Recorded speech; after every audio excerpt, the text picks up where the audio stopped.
Hey, this is a quick video on some of the influential books that have inspired my hikes and walks and love of nature.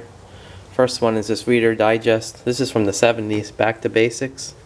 It's got a lot of really neat stuff on how to do just about anything regarding not only hiking and survival, but cooking and old school ways to farm and beekeeping and all kinds of cool stuff.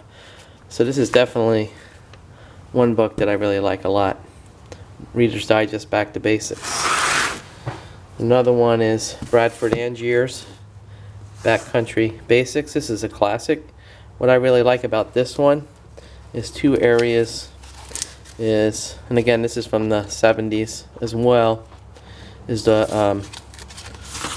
orienteering, because I've always been known for getting lost. It's not one of knots and navigation are two areas that are not my specialty.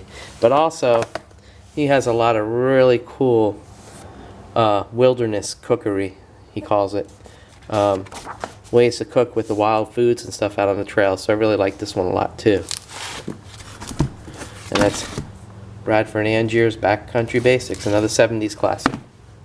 And then I think for a lot of guys, there's nothing more inspiring than just a classic Boy Scout handbook, and I think enough said there. A more modern one is the SAS Survival Handbook. This covers just about every aspect of any situation that you would ever end up being in. So I like this one a lot. I go to it a lot. It's pretty cool. It's really good reading too. And I love this one a lot because it's more local and specific for me. Surviving the Wilds of Florida by Reed F. Tillery.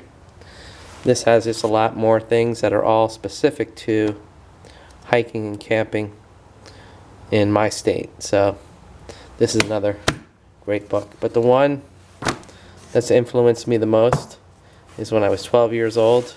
And actually, I had the condensed little short version of it in my mom's Reader Digest, and then I bought the book.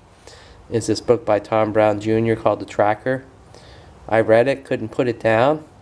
It's just the story of a kid who just loves the wilderness. In this case, he was in the New Jersey Pine Barrens, and meets up with a Native American friend around the same age. And his Native American friend had an older grandfather who taught them all kinds of the ancient ways of surviving in the woods and living in the woods. And it's not just a survival thing, it's a philosophical and spiritual type of book too. And it's the kind of books I like. I'm known for not liking fiction and wizards and stuff like that. I'm a non-fiction type guy. But this book definitely had a big impact on my life.